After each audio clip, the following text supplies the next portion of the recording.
వరకు మేము గచ్చాం కానీ కొంచెం బస్సులే వాయించి నేను వెళ్ళి మాటలు ఎవరికైరమ్మా జగన్ అయ్యమయ్యా చంద్రబాబు నాయుడు చేస్తాం గచ్చాయ 10,000 వేస్తున్నాడు బట్టి 10,000 కారకిస్తున్నావు మరి దాంట్లో బట్టి మళ్ళీ దాడి తిరిగేస్తున్నావు బాగా వేస్తున్నావు మరి మాకేమన్నా ఉన్నాయా ఏమీ లేవు అసలు ఏమని మేము డాక్టర్లు కూడా రావట్లేదమ్మా డాక్టర్లు డాక్టర్లే తీసేస్తాడు డాక్టర్లు 50,000 అయిందా గట్టి పెట్టి ఇచ్చేవాళ్ళు మాకు 5 సంవత్సరాలకి 3 సంవత్సరాలకి ఇప్పుడు అది కాదుగా 3 నెలలకు ఒకసారి తిరిగేస్తున్నాడుగా తిరిగేస్తుంటే మరి మేము తీసుకెళ్తాం 3,000 కొంద కట్టాలి వాళ్ళకి కరెంటు బిల్లు దీనికి 2 బొలుగులు 400 500 వేస్తున్నాడు ఏముందా చేస్తున్నాడు నాకేమన్నా ఒక టీవీ ఉందా చూసుకోండి మా ఇంట్లోకి వెళ్ళి అయ్యో ఏమన్నా ఉందా ఆయన దిగిపోతే ఒక్క కొబ్బరికాయ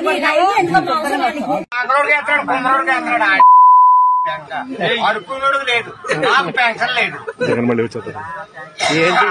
సంవత్సరాలు నాకు పెన్షన్ లేదు రాయగొండ చెరువు రాయమంటే ఇంకా రాయడంట రాడండి ఎవరంటున్నా వస్తాడని నాకు 7 ట్రైన్ ఉంది బిల్డింగ్ ఉంది అయినా కొడుకు అడుక్కుంటున్నాను పని వేస్తాను చూడండి రాడు జగన్ ఇదిగో ఇప్పుడు అలా కాదు జగన్ వస్తాడు రావడం ఖచ్చితంగా చెప్పు నీకు నా అడ్రస్ చెప్తున్నాను రాయగొండ చెరువు పాటనాశనం ఈవేళ చంద్రబాబు చెప్పు గిరితే వస్తాడు మళ్ళీ చంద్రబాబుదే రాజ్యం ఇదిగో మన ఆంధ్ర రాష్ట్రాన్ని పొల్లా గోదావరి చేసేది ఎన్ని అప్పుల్లో ఉన్నాడు ఎరుగుతున్నాడు ఎవరు జగనే ఏముందాడు బూడిది అదవా ఇచ్చి మంగళూరు చేసాడు కుమ్మరోడు చేసాడు ఆటోడు తోలుకునేవాడు ఆటోడికి ఎత్తాడా 10,000 మంగళూరు గెట్టను తీసుకునేవాడు గారికి వేసాడు బడిపిల్లగా ఫోన్ వేసాడని అది పర్లేదు అనుకోండి బడిపిల్లకి అమ్మఒడి బుడ్డి ఎంత ఉండేది అంతకుముందు వరకు మేము గచ్చాం కానీ కొంచెం బస్సులే వాయించి నేను వెళ్ళి మాటలు ఎవరికైరమ్మా జగన్ అయ్యమయ్యా చంద్రబాబు నాయుడు చేస్తాం గచ్చాయ 10,000 వేస్తున్నాడు బట్టి 10,000 కారకిస్తున్నావు మరి దాంట్లో బట్టి మళ్ళీ దాడి తిరిగేస్తున్నావు బాగా వేస్తున్నావు మరి మాకేమన్నా ఉన్నాయా ఏమీ లేవు అసలు ఏమని మేము డాక్టర్లు కూడా రావట్లేదమ్మా డాక్టర్లు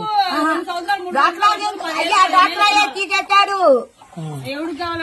డాక్టర్లు 50,000 అయిందా గట్టి పెట్టి ఇచ్చేవాళ్ళు మాకు 5 సంవత్సరాలకి 3 సంవత్సరాలకి ఇప్పుడు అది కాదుగా 3 నెలలకు ఒకసారి తిరిగేస్తున్నాడుగా తిరిగేస్తుంటే మరి మేము తీసుకెళ్తాం 3,000 కొంద కట్టాలి వాళ్ళకి కరెంటు బిల్లు దీనికి 2 బొలుగులు 400 500 వేస్తున్నాడు ఏముందా చేస్తున్నాడు నాకేమన్నా ఒక టీవీ ఉందా చూసుకోండి మా ఇంట్లోకి వెళ్ళి అయ్యో ఏమన్నా ఉందా ఆయన దిగిపోతే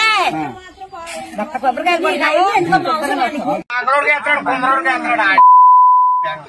అడుక్కున్నాడు లేదు నాకు పెన్షన్ లేదు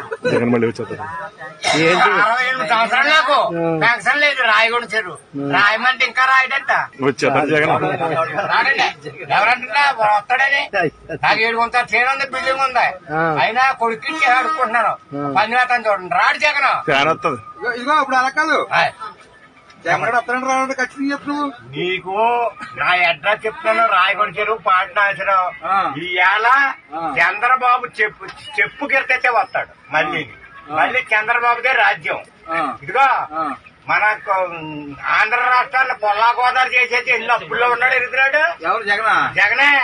ఏముందాడు బూడిది అదవా ఇచ్చి మంగళూరు చేసాడు కుమ్మరోడు చేసాడు ఆటోడు తోలుకునేవాడు ఆటోడికి ఎత్తాడా 10,000 మంగళూరు గెట్టను తీసుకునేవాడు గారికి వేసాడు బడిపిల్లగా ఫోన్ వేసాడని అది పర్లేదు అనుకోండి బడిపిల్లకి అమ్మఒడి బుడ్డి ఎంత ఉండేది అంతకుముందు